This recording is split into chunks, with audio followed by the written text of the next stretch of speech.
días a todos. Espero que todos estén bien en sus casas con sus familias.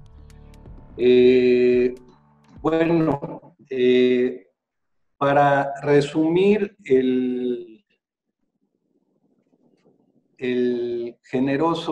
la generosa presentación de Ramón, lo que quiero decirles es que mi día a día, mi trabajo cotidiano es básicamente la administración de inmuebles, es decir, cobrar rentas. Ese es mi trabajo diario.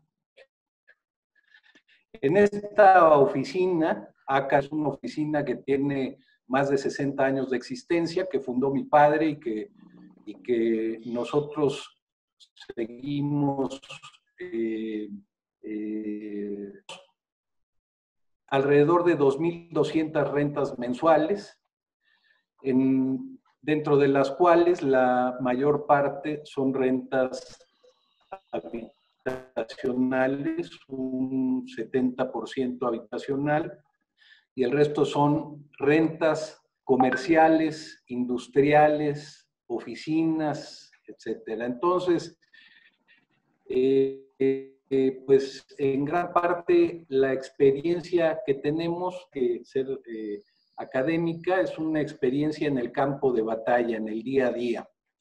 Esta emergencia sanitaria ha venido a cambiar las cosas, ha venido literalmente a movernos el tapete a todos en nuestros diferentes negocios, y en uno de los temas o de las áreas en donde impacta de manera inmediata es en el arrendamiento de inmuebles, y sobre todo en el arrendamiento de inmuebles no habitacionales. Y ahora, en el transcurso de la plática, les explicaré por qué tenemos que hacer una división, una separación de los inmuebles habitacionales y no habitacionales, muy puntual, porque el fenómeno los está afectando de manera muy diferente. Les decía que 19 ha tenido como consecuencia la alteración muy importante de la actividad económica. Esto ha sido causado por las medidas restrictivas de libre circulación, de reunión y de desarrollo de actividades económicas, que es en donde ustedes, como miembros de la Asociación de Franquicias, están involucrados. Y estas medidas restrictivas han ido en aumento y se prevé que esa tendencia se mantenga por un periodo de tiempo relativamente importante. Entonces, por esa razón es el momento, tanto para arrendadores y para arrendatarios, de llegar a acuerdos contractuales en el futuro. Una de las consecuencias de esta limitación legal o de hecho para el desarrollo de ciertas actividades económicas ha llevado de manera natural al cierre de espacios comerciales y espacios de esparcimiento como los que ustedes tienen. Y la pregunta obligada es, ¿ese impacto negativo, es decir, todas estas consecuencias,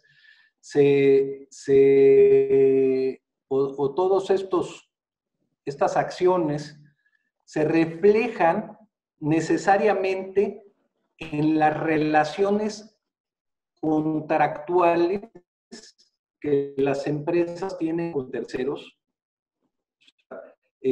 Va ligado el fenómeno del COVID-19 con las relaciones contractuales.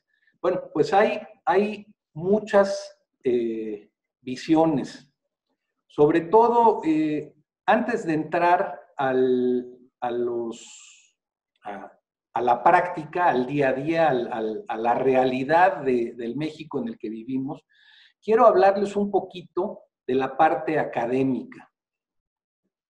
Los abogados tenemos tendencia, primero, antes de irnos a la práctica, irnos a la teoría y estudiar la teoría jurídica antes de tomar decisiones prácticas. La labor de un abogado, y bueno, lo podría extender la labor también de un vendedor, de un empresario, de un franquiciatario, ¿sí? También es conciliar o equilibrar todos los elementos que conforman un negocio. Sin embargo, para el abogado, el primer paso, a diferencia del empresario, el abogado, el primer paso es estudiar la parte académica, la parte teórica, ¿sí? Y aquí aparecen varias hipótesis que plantean los abogados, y no solo los abogados mexicanos, los abogados en todo el mundo, porque esta crisis es mundial y han aparecido muchas teorías. Lo que está pasando en México le está afectando a todos los empresarios en el mundo. Y aparecen 4 teorías. La de el caso fortuito, la teoría de la imprevisión, la teoría de la frustración o terminación o imposibilidad de contrato, y la teoría de la bilateralidad de los contratos. Entonces, sobre esas 4 teorías han estado bordando todos los abogados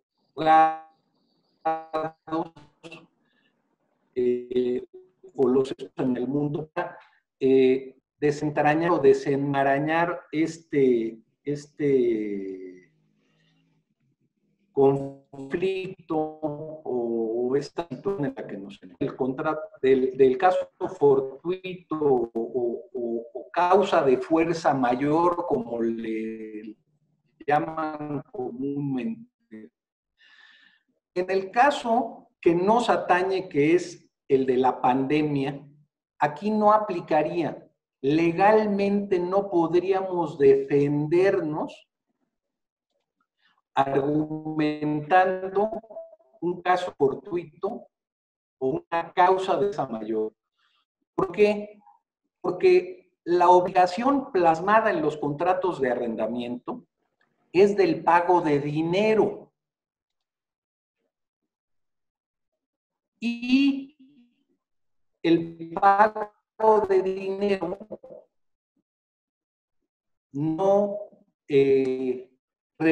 no tiene obstáculos. El dinero se puede pagar de diversas maneras, ya sea físicamente, a través de documentos, a través de operaciones electrónicas. Entonces, en este caso, el caso fortuito o la fuerza mayor no aplicaría, porque la obligación plasmada en el contrato es única y exclusivamente el pago de dinero, y el pago de dinero no está imposibilitado. O sea, el país esté cerrada, nosotros podemos seguir haciendo operaciones bancarias, haciendo transferencias de dinero, podemos pagar. No aplica el caso fortuito por la fuerza mayor. Ahora, nos vamos a la teoría de ficción. O sea, que derivado de los hechos, el pago se haya hecho oneroso, ¿sí? O demasiado oneroso. Ustedes podrían argumentar, sí, se nos ha hecho muy oneroso porque hay ingresos, ¿sí? No tenemos de dónde sacar los montos de la renta, por lo tanto, el pago se ha hecho muy oneroso. Sin embargo, esta teoría no tiene un sustento jurídico fuerte, porque el pago no se ha hecho en un tribunal, en cualquier juzgado, en cualquier sala, cualquier juez, pues va siguiendo los principios generales de derecho, va a desechar esta defensa o esta teoría de la imprevisión, argumentando que mayor obligación no se ha hecho más onerosa siendo la misma. Les suplico que me tengan un poquito de confianza y de paciencia, de que yo entiendo que todos, como buenos empresarios, quieren saber cómo se está resolviendo esto en la práctica. Pero si no estudiamos la parte teórica, no vamos a entender por qué las empresas, sobre todo las grandes casas, están llegando a estas negociaciones, ¿sí? Tenemos que ver la parte teórica para entender la parte práctica. Ahora, la teoría de la frustración del contrato. ¿Sí? Esta teoría habla de que el contrato puede terminarse cuando su cumplimiento es imposible, se hace imposible, ¿sí? A raíz de esta imposibilidad, los contratos se cancelan, fenecen, ¿sí? En este caso, el cumplimiento del contrato sigue siendo posible, aunque la economía esté parada, aunque la gente no, ¿sí? Cumplir con el contrato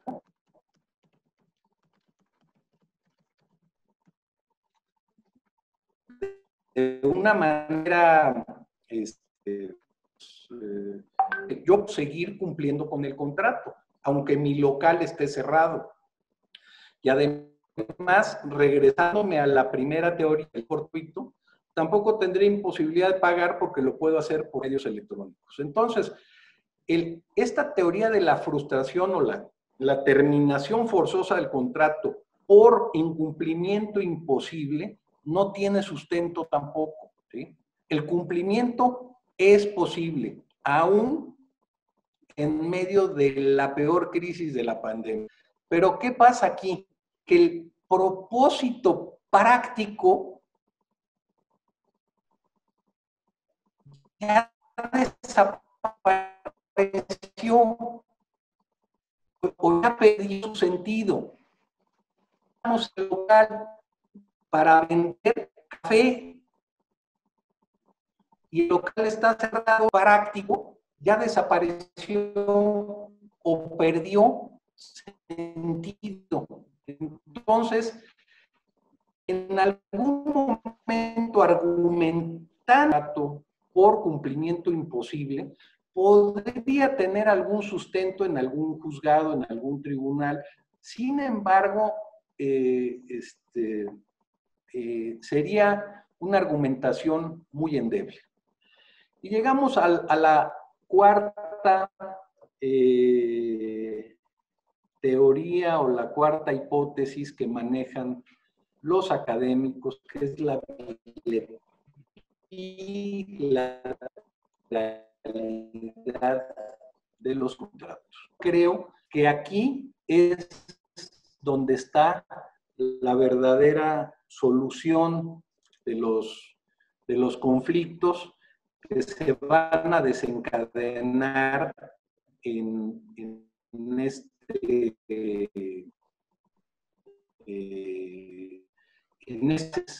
posteriores a gran crisis. El problema que se plantea es determinar quién va a soportar el riesgo del incumplimiento. Un incumplimiento no culpable. Nadie tiene la culpa del incumplimiento, ni el arrendador ni el arrendatario. Los tratos tienen obligaciones recíprocas. Hay obligaciones iguales en teoría para el arrendador o para el arrendatario. Cuando se incumple por una causa que no tenga dolor, que no tenga culpa, negligencia, sino que es un incumplimiento, como les dije, por caso fortuito, por fuerza mayor, por, bueno, por finalmente las autoridades son, entonces, esto podría considerarse, enmarcarse dentro del caso fortuito o de fuerza mayor. Entonces, el punto donde tenemos que sentar, los contratos se hacen entre dos personas, ¿sí? Físicas o morales, y ambas tienen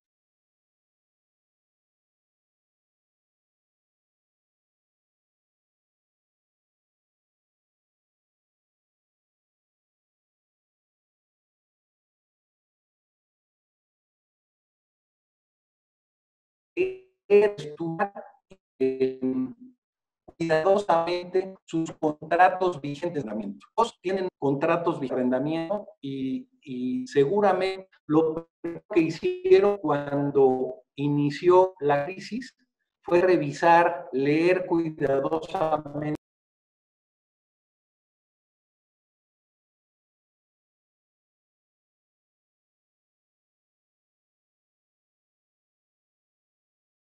la ley en este sentido, en materia de arrendamiento, no prevé nada.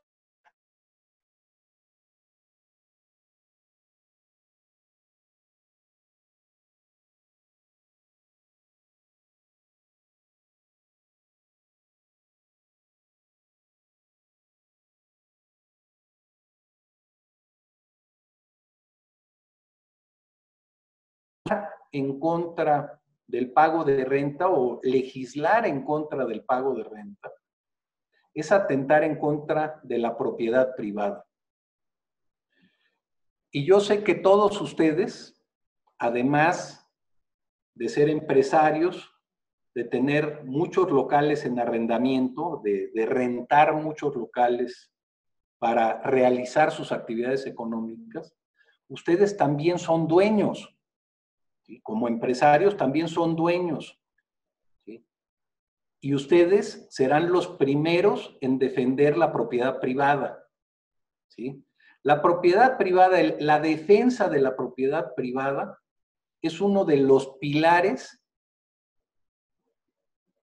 de nuestro sistema jurídico. En el momento en que nosotros o nuestros legisladores o nuestras autoridades empiecen a atentar en contra de la propiedad privada, nuestro sistema económico se desmorona. Entonces hay que estar muy pendientes de la forma como las autoridades o los legisladores van a atacar este asunto. Entonces, como la ley no prevé nada, nos tenemos que regir por la regla que hay que atenernos a lo pactado. Es un principio general de derecho que se llama pacta sunt servanda, ¿sí? Atenernos a lo pactado. Pacta sunt servanda, ¿qué es lo que nos dice?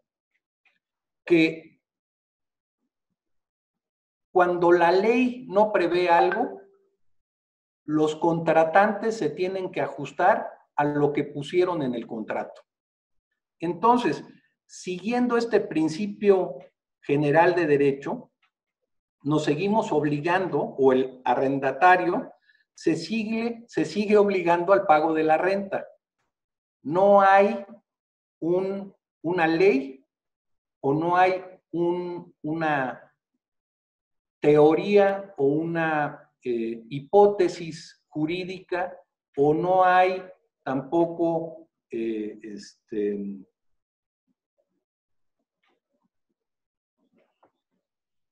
no hay tampoco una perdón, se me fue la palabra ahorita, que nos obligue o que nos permita no pagar la renta. ¿Sí? Si les voy a poner el ejemplo tratándose de un particular que tiene que dejar de trabajar por cuestión de una enfermedad, ya no hablemos de coronavirus, o sea, un particular tiene que dejar de trabajar por razones de enfermedad. Se trata de una circunstancia fortuita. Eso no lo puede eximir del pago de su renta, de la renta de su casa, ¿no? Nada más porque se enfermó, ¿sí? Entonces, precisamente en los contratos para prever estas situaciones, todos los contratos, ustedes lo saben muy bien,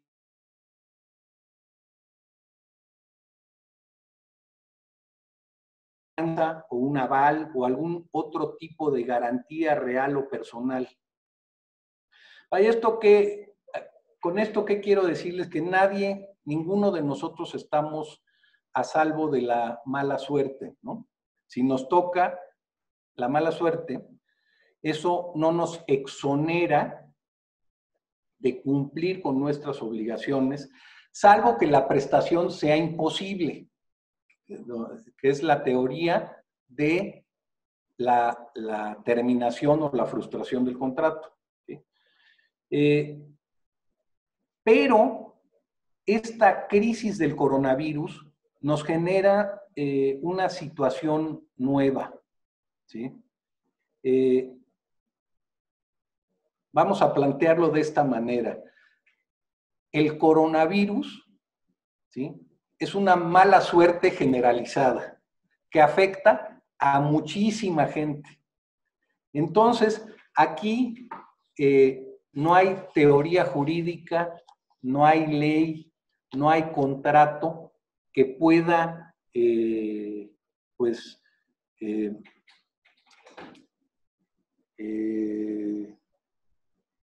definir cómo tratar estos problemas de una manera exacta o de una manera general en todos los casos, ¿sí? ¿Por qué? Porque es un caso que nos afecta a todos y que tiene, además de las implicaciones económicas y jurídicas, tiene también implicaciones sociales. O sea, entonces,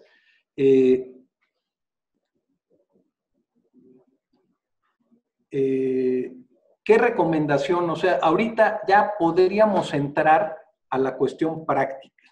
¿Qué recomendación daría yo para resolver estas situaciones que se nos presentan en nuestros negocios? Primero, y la básica es estar en permanente comunicación con nuestros arrendadores. Dar el primer paso, ser nosotros los primeros en llamar a nuestros arrendadores sensibilizarlos. Ya, muchos estamos sensibilizados ya de la situación y ya tenemos estrategias de solución. Sin embargo, hay muchos arrendadores, sobre todo los arrendadores que son personas físicas, ¿sí? El señor o la señora que nos renta el local comercial para uno de nuestros negocios y que es, en muchos de los casos, su única fuente de ingresos.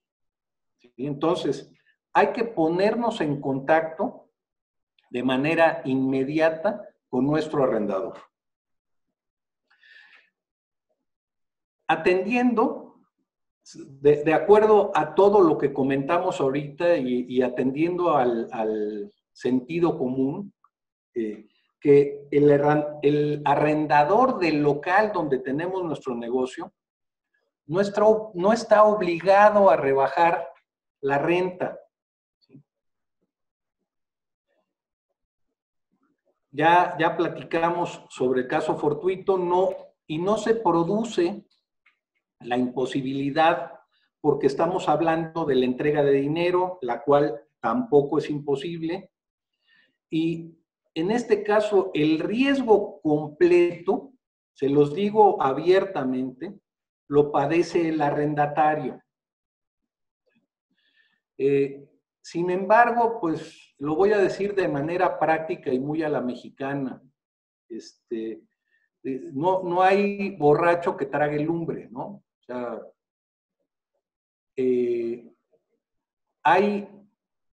puede haber arrendatarios de todos tipos, arrendadores de todo tipo, arrendadores muy duros, arrendadores muy estrictos,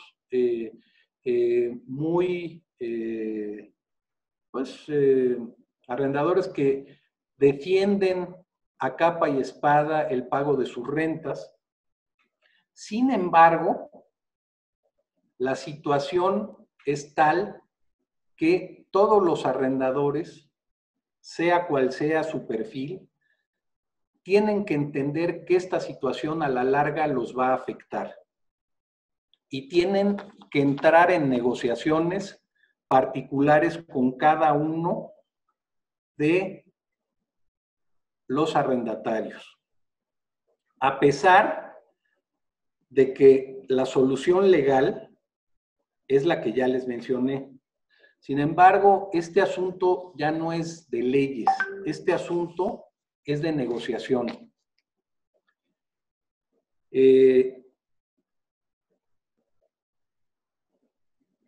Hay que tener en cuenta también, así como las negociaciones son particulares de ida, tienen que ser particulares de regreso. ¿A qué me refiero?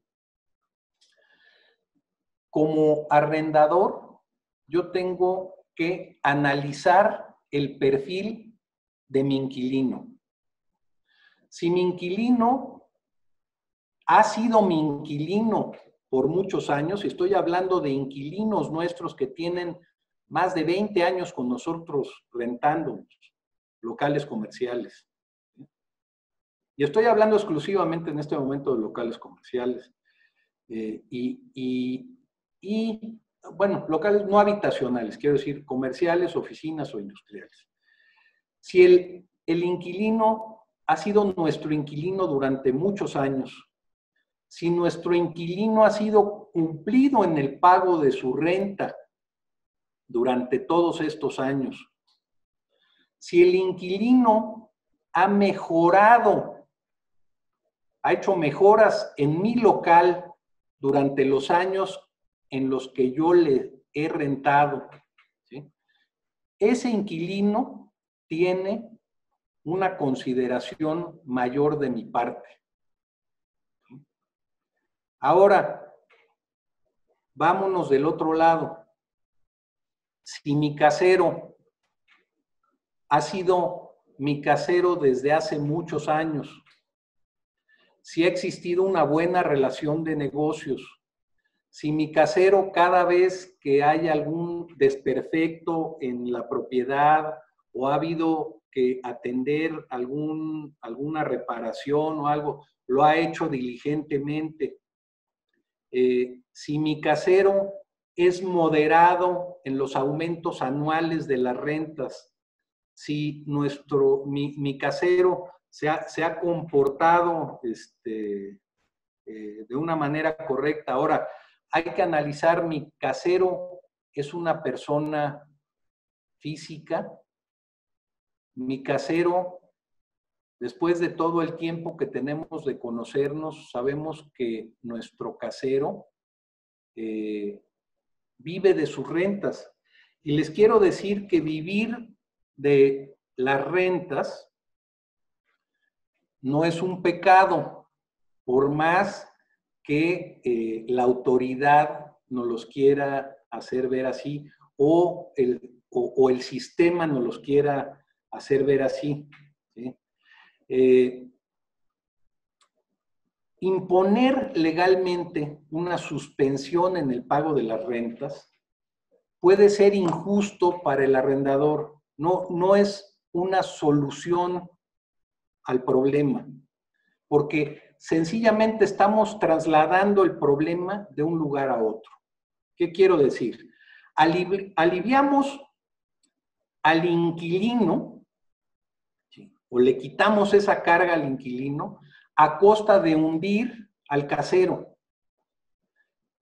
Como les digo, parece que muchos piensan que todos los arrendadores son personas ricas y poderosas y pudientes, y que la gente que vive de sus rentas y es su fuente de ingreso es una gente mala, ¿sí? Les quiero decir, y estas son cifras reales, el 80% de los arrendadores son personas físicas. Y solo el 20% son personas morales. Y muchos arrendadores viven de sus rentas. E incluso, me iría yo un poco más allá, viven de sus rentas y con esas rentas pagan el crédito hipotecario que tienen esas mismas propiedades. Y el impago por parte del inquilino les va a generar a ellos un impago en el pago de la hipoteca, ¿sí? Entonces, vaya, me regreso al tema anterior. En el caso de que a nuestros legisladores se les ocurra imponer una suspensión en el pago de las rentas, ¿sí?, estarían atacando el derecho de la propiedad privada, ¿sí?, al no establecer un límite entre el derecho a la propiedad privada y a esa función social que tiene el Estado. Entonces, ¿qué medidas deberían adoptarse?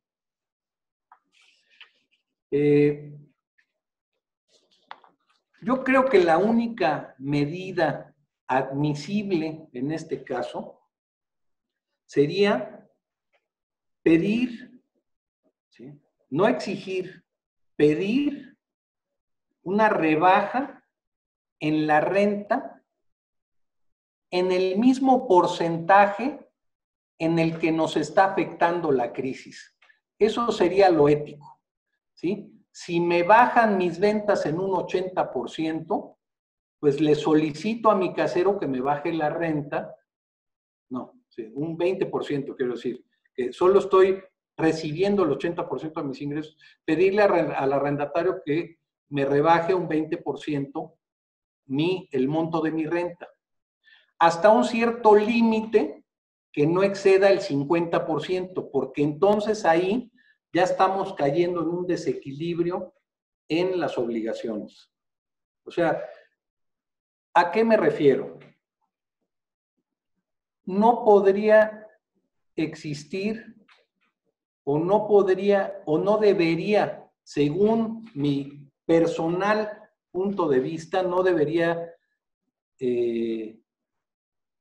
haber una condonación mayor al 50% en el monto de las rentas. Y si el inquilino no está sufriendo de manera total por los efectos de la crisis y solamente es una afectación parcial, solicitarle al propietario, al casero, solamente una reducción en ese mismo monto, no llegar al 50%.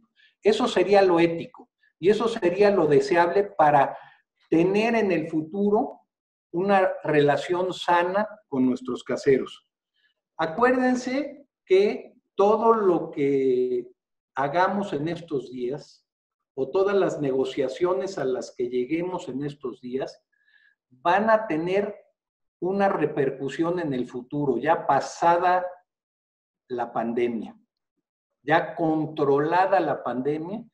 Todas estas decisiones jurídicas, económicas, administrativas, van a tener una repercusión en el futuro.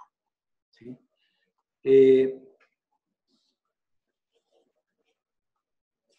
En cuanto a los arrendamientos de vivienda, y lo quiero mencionar ya nada más como para cerrar la exposición, ¿vamos bien con el tiempo, Ramón? Sin problemas, Alex, vamos correctamente bien. Me refiero ahora a los arrendamientos comerciales, digo habitacionales, perdón. Yo sé que el tema que nos ocupa el día de hoy es el arrendamiento comercial, el arrendamiento para nuestras franquicias, nuestros negocios.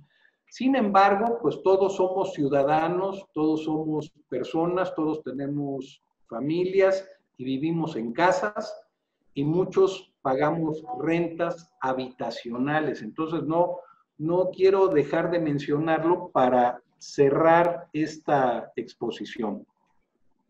En el arrendamiento habitacional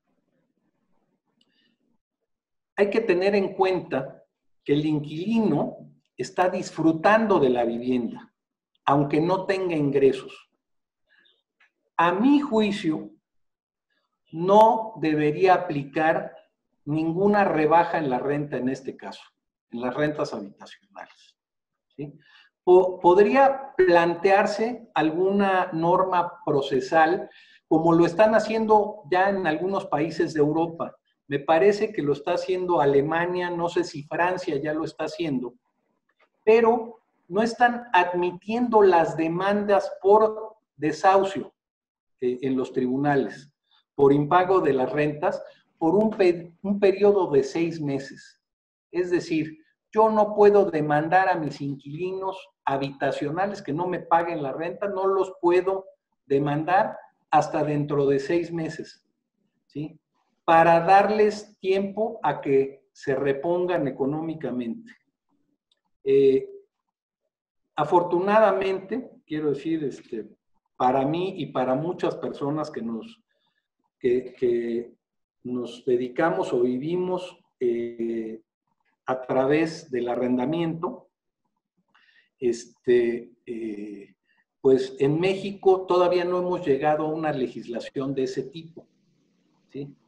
Quiero especificarles que a pesar de que los tribunales, que los juzgados no estén admitiendo esas demandas por desahucio durante 6 meses, ¿sí? Esto no priva al arrendador del derecho a la renta. O sea, cuando abran los juzgados vamos a poder demandarlos y vamos a poder demandar el pago de esas rentas que quedaron vencidas, ¿sí? Sin embargo, le están dando aire al inquilino para que durante esos 6 meses no pague renta. Sin embargo, como dicen vulgarmente, no hay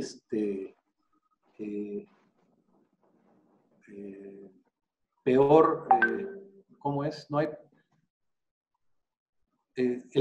o más bien, el mejor juicio es un buen arreglo, ¿no? O sea, no me acuerdo cómo va el dicho, pero a lo que me refiero, vale más llegar a un buen arreglo que tener un juicio, ¿sí?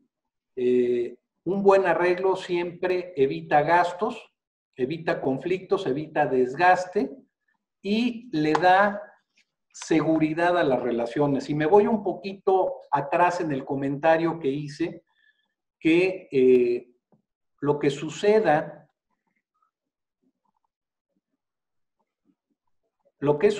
me está escribiendo Mari Carmen, que dice que no hay respaldo jurídico, ya se fue el chat, ya no lo vi. Pero efectivamente, no hay respaldo jurídico para dejar de pagar la renta. Lo que pone ahí es correcto. No hay respaldo jurídico para dejar de pagar la renta. Entonces, y bueno, yo entiendo que los gobiernos, y sigo tratando el tema habitacional ya para cerrar la exposición, el gobierno, ¿qué es lo que quiere hacer? Pues evitar que las familias se vean en la calle cuando hay un problema de salud pública, ¿sí? Entonces, pues obviamente va a proteger a las familias para que no sean lanzadas, desahuciadas de su vivienda. Y bueno, pues básicamente yo ya terminé mi exposición. Termino con una reflexión que me parece importante. Esta pandemia generará una crisis, pero tenemos que estar muy conscientes, y sobre todo nosotros que somos los que movemos al país, los empresarios, los emprendedores, una crisis que será transitoria. Esto nos los tenemos que grabar en el chip. Se ha parado la economía para priorizar la protección de la salud de los ciudadanos. Pero este paro no es eterno. La gran mayoría de los ciudadanos no tienen un colchón económico para atender sus gastos regulares durante los meses de la pandemia, los meses sin ingreso. En México, la mayoría de los ciudadanos viven al día, con salarios muy bajos, ¿sí? Y no tienen ahorros. Entonces, tenemos que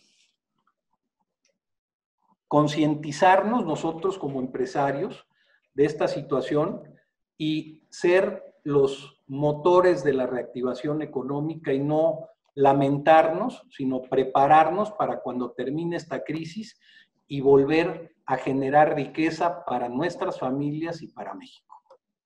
Con esto termino mi exposición y espero sus preguntas. Muchas gracias, Alex. Invito a todos los oyentes que puedan tener algún comentario o alguna duda que nos pudiera resolver Alejandro, para que nos la registren en el chat de la propia conferencia para hacérsela llegar a Alex sin problema. El chat que estabas leyendo, Alex, que se fue un poco, nos dice que no hay respaldo jurídico para dejar de pagar renta, y lo tiene entendido. Es nuestra amiga Mari Carmen Ramos quien nos dice eso. Es correcto. Por eso quise empezar con la parte teórica, ¿no? Dice, aún sin COVID, la renta y la nómina es la lucha constante de los emprendedores. Encontramos que un local que normalmente se renta en 8,000 pesos a pie de calle, cuando es para franquicia lo ofertan en 5,000, por hablar de alguna cifra. Hay un malentendido respecto a la rentabilidad de la franquicia, lo cual quizá viene alto desde el crédito hipotecario. Las franquicias y pymes en general mueven la economía de los clientes que acuden a las plazas. Una plaza sin consumidores se deprecia. ¿No sería bueno que entre todos cuiden la movilidad de la economía? Al final, todos necesitan público que compre. La relación entre franquicias, plazas o locales es estrecha. Las franquicias son el mercado de las plazas comerciales. Y finaliza diciendo, dejando de lado a los caseros, independientemente de los derechos y obligaciones, una renta cara implica productos o servicios caros. ¿Cuál pudiera ser el alcance de las inmobiliarias o plazas para ayudar? Mira, entiendo los conceptos que está poniendo la persona que escribió. Mari Carmen. Mari Carmen. Y los comparto, los entiendo y los comparto. Y de hecho, ya algunos estarán ya enterados que la ADI, la Asociación de Desarrolladores Inmobiliarios, ya ha tomado decisiones o políticas muy puntuales en este sentido. Sí, claro, claro. Gracias, Alex. Sí.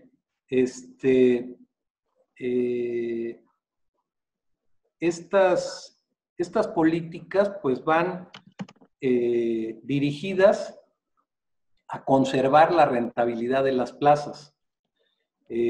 Los dueños de estas plazas comerciales, de las grandes plazas comerciales, pues son los socios de ADI, digamos, los miembros de esta importante asociación de inmobiliarios de México. Ellos son los dueños de estas plazas y ellos son los principales accionistas de las fibras de los fondos de inversión inmobiliaria. Entonces, ellos son los principales interesados en mantener la rentabilidad de estas plazas y al mantener esta rentabilidad están asegurando el futuro de sus inversiones. ¿Por qué? Porque estas plazas comerciales, estas grandes plazas comerciales, también tienen contratados créditos hipotecarios y créditos de otros tipos que tienen obligaciones que tienen que cumplir. Entonces, ellos son los principales interesados en recuperar la rentabilidad de las plazas. Ya en los primeros días de la pandemia, mandaron a todos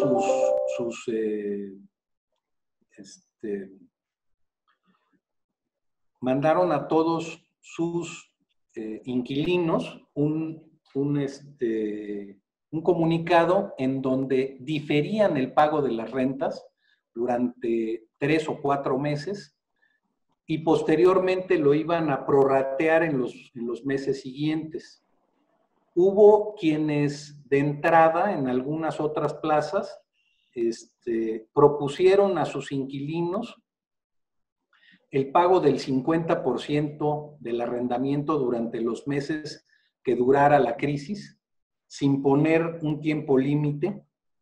Y bueno, se han llegado a diferentes soluciones, pero lo principal, y volviendo al último comentario de mi exposición, nosotros como empresarios tenemos la obligación de reactivar la economía del país, porque nos queda claro a todos que no estamos viendo una reacción positiva o una reacción contundente por parte del gobierno. Entonces, tenemos que ser nosotros los que reactivemos esta economía y sobre todo que pensemos en la protección de esta propiedad privada o la defensa de la propiedad privada y que no veamos en ningún momento y que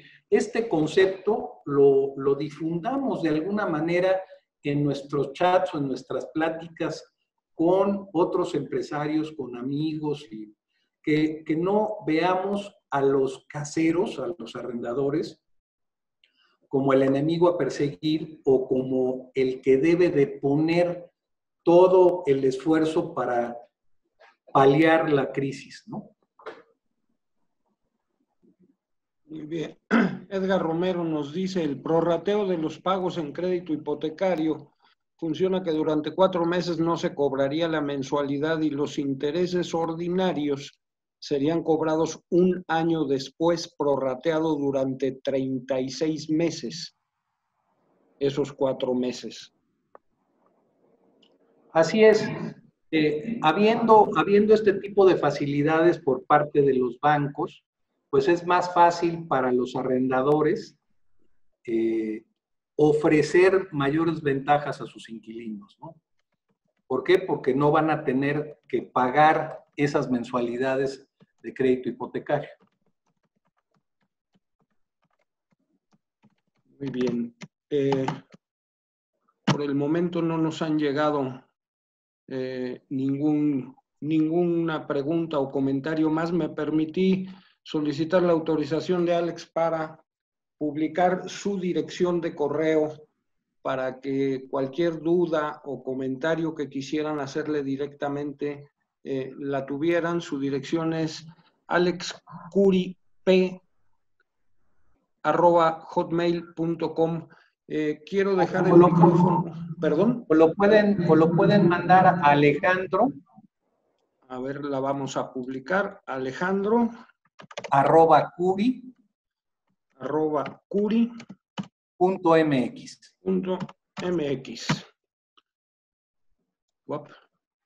Quedó medio raro ahí.